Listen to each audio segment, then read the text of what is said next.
முதலா பிணத்தை சுத்திய பருந்து கழு முதலா இனத்தை சுத்துது.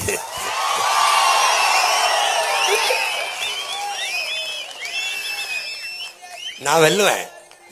ஏன்னு கேளு, ஏன்னு கேளு. நான் செய்ய வேண்டிய வேலை இல்ல. என்னை இறக்கி விட்டு வெல்ல வைக்கணும்ல.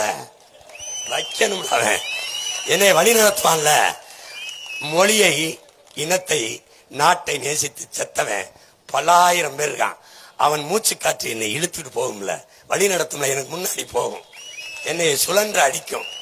இந்த மண்ணுக்கு மக்களுக்குமாக போராடி செத்தவன் எத்தனை பேருடைய மூச்சு காற்று இதுல கலந்துருக்கு. அதை சுவாசிக்கிற இந்த மகனை அது உந்தி தள்ளும். குறிப்பா எங்க அப்பா நம்மாழ்வார் மூச்சாவது